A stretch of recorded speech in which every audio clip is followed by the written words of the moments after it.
The only reason they elected him king is because they're going to prank him at homecoming. Shut up, Hat. That's my brother. They're not going to mess with him. He's the man. He's got real Griffin beef in those trousers. Quahog 97 welcomes you. Today's star is Stewie Griffin, the brilliant baby with a British accent and a twisted mind. But he also has a heart. He's done some amazing things in Family Guy. Curious? Watch the full video and support us. You'll love it. Number 10. Protect Meg. Dad, get off me! Get off me, Dad! Hey, get off my sister! Go fly a kite, bub. Ouch. Stewie owes his life to Meg, who saves him from a grape that gets stuck in his throat. Stewie is so grateful that he makes her a beautiful necklace and vows to defend her from her abusive parents. And Meg, why are you on the couch? You know you're not supposed to be on the furniture. She deserves a better life than this, Brian. He also decides to boost her popularity at school by making her the star of every school play, but that backfires. Undeterred, Stewie sets out to find Meg a suitable boyfriend. He went to Neil, but he rejected him because... That can wait. I've just looked at some porn and I need you guys to give me some assisted relief. I can't do it myself. It's the Sabbath. Okay, this is starting to sound a little weird. It's not weird, it's Jewish. Then he discovered Kevin Swanson, a former soldier with suicidal tendencies. With Brian's help, he persuades Kevin to date Meg and arranges a romantic night for them at the Shea Lounge. More appetizer? No thanks. Cauliflower gives me the scoots. Stewie's plan works, and Meg and Kevin become a couple, but not for long. Meg dumps Kevin, saying he is a psycho. Number 9. Protect his brother. The only reason they elected him king is because they're going to prank him at homecoming. Shut up, Hat. That's my brother. They're not going to mess with him. He's the man. He's got real Griffin beef in those trousers. Chris was crowned as the king of his hometown, but everyone was secretly suspicious of him. Meg was sure it was a cruel joke waiting to explode. Stewie stood up for his brother and claimed they would never do such a thing. To prove it, he and Brian infiltrated the school as undercover students. But their mission was jeopardized by Brian's uncontrollable lust for the ladies, which got them expelled. If me, a guy, went in the girls' room with you two... They had security guards in the bathroom. We live in such a culture of fear now. That night, they saw on the news that Chris was chosen because people thought he had mental problems and pitied him. Chris reveled in his glory, oblivious to the truth, and acted like a tyrant. Squire, my chamber pot needs emptying. What's he talking about? He's been pooping on the waffle iron. Just plug it in and close it. It'll burn off. Brian and Stewie feared he would go too far and tried to tell him the reality, but Chris refused to listen. At the school festival, his world came crashing down when he found out he was the laughingstock of the town. He was heartbroken, but Stewie and Brian were there to comfort him. I may not be king, but I learned I don't need anyone's pity. That's the spirit, Chris. And hey, you're not the homecoming king, but you'll always be my brother. Thanks, Stewie. Number 8. Help Chris learn history. Here, I'll quiz you. Who said, "We have nothing to fear but fear itself"? Scooby-Doo? No, Shaggy? it's nobody on Scooby-Doo. Wow, Chris, you really don't know history. Chris is on the verge of flunking 9th grade unless he aces the final history exam. Peter attempts to tutor him but only makes things worse. Stewie and Brian intervene and discover that Chris is clueless about history. Chris fears that failing 9th grade will doom him to a life as a bus driver. I'll end up being one of those bus drivers that parents don't completely trust. You have a beautiful child, Mrs. Roberts. Stewie decides to give him a crash course in history by taking him on a time-traveling adventure. They sneak into his room and pretend that he is dreaming, but Chris shocks them with his stupidity. Chris, can you hear me? Huh? You're dreaming. Dreaming? Yay, no consequences!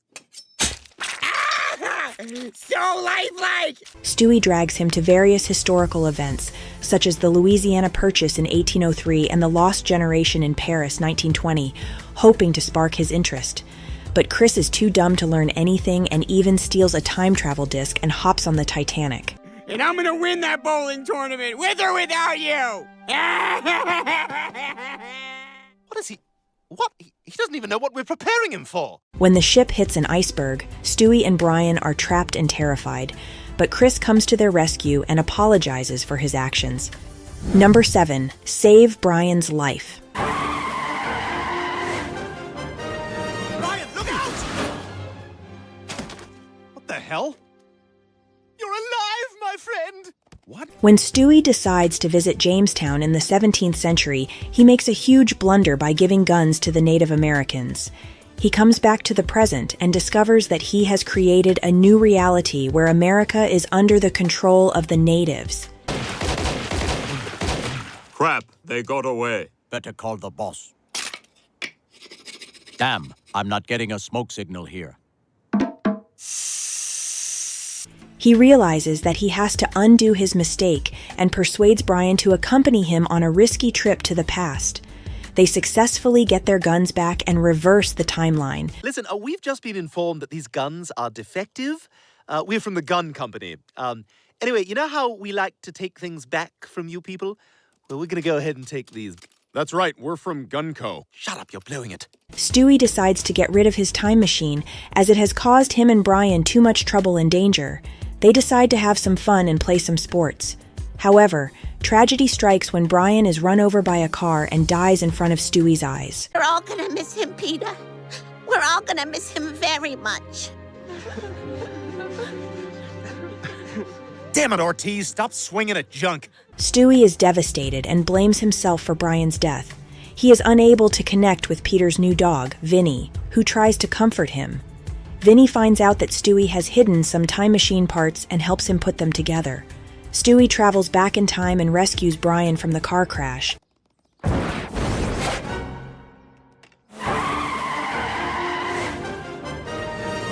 look out!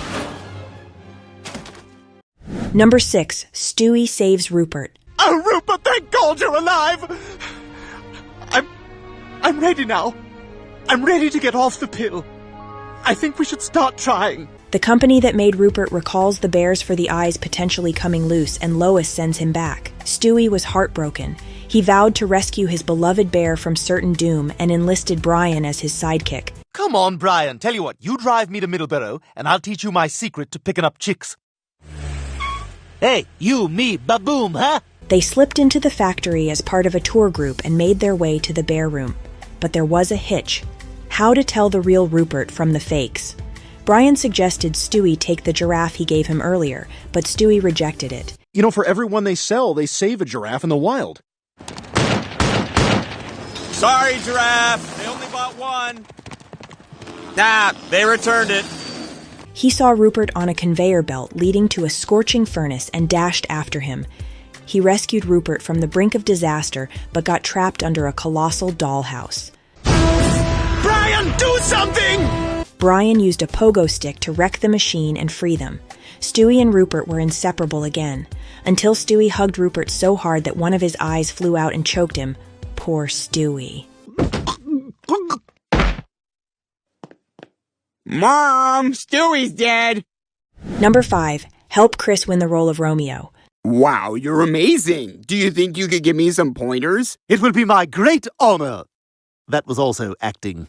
Chris has a crush on the new girl, who happens to be the star of Romeo and Juliet. He decides to audition for the role of Romeo, hoping to get a chance to kiss her, but he sucks at acting, so Stewie steps in to coach him.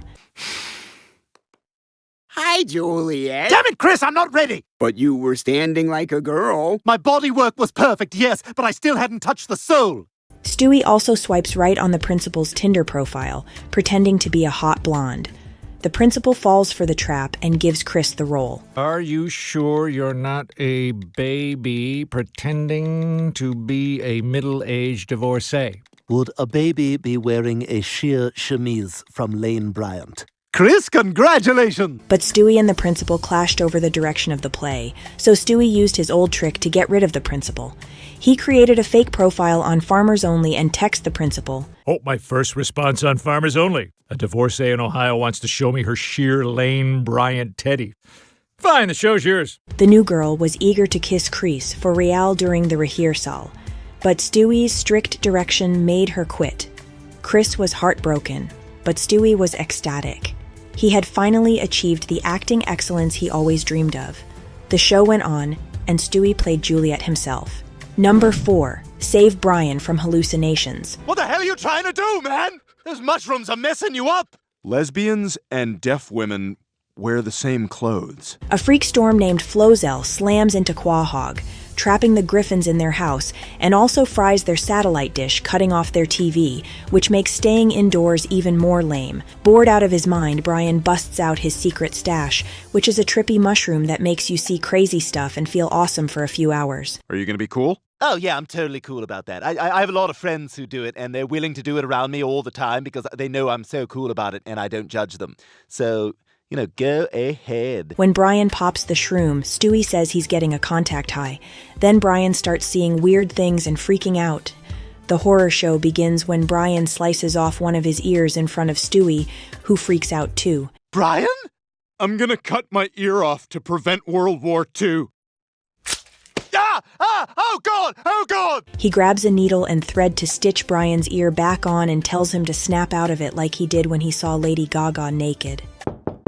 Okay, 5 minutes, Miss Gina Big, and I will be right back with your Evian. After that, Stewie keeps an eye on him, helps him get through the nasty trip and back to normal.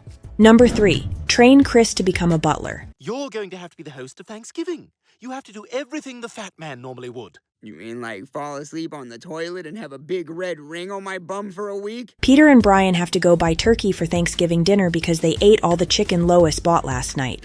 Stewie knows Peter will never make it home on time, so he wants Chris to take over as the dinner host. But dumb kid Chris doesn't get it. And with him gone, that makes you the man of the house. I sentence you to death! Stewie seriously gives Chris some tips, but Chris's brain can't soak it up, making Stewie worried. It's going to be a bigger disaster than Y2Gay. 3, 2, 1!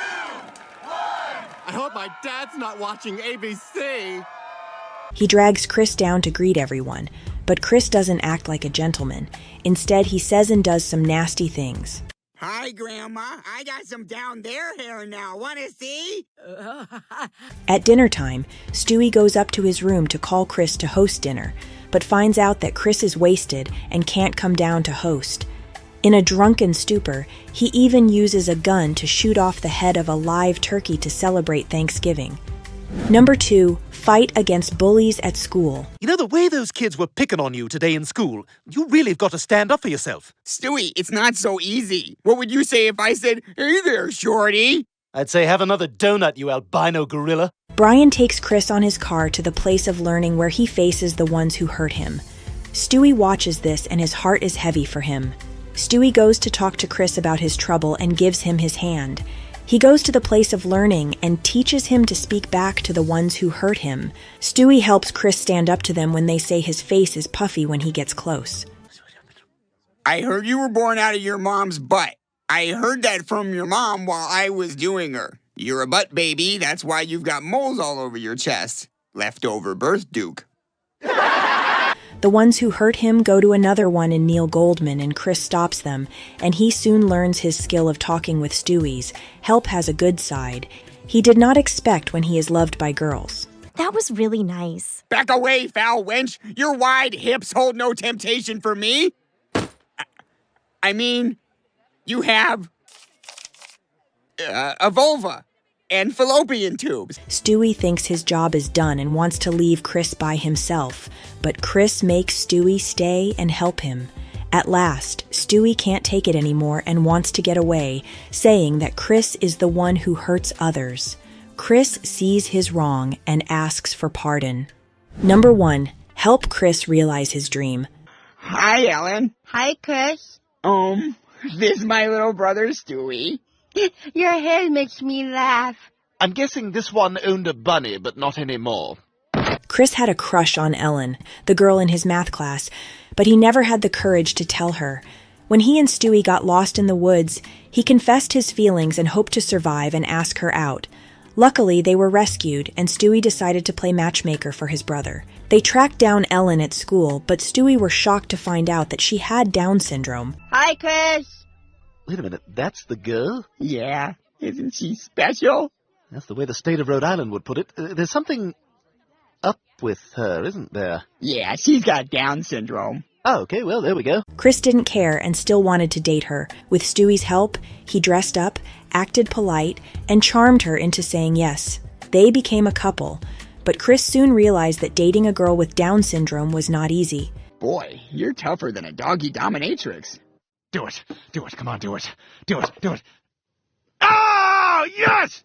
Yes! Ah, you bitch! Ah! Ellen was demanding, bossy, and unreasonable. He tried his best to please her, but they ended up fighting and breaking up.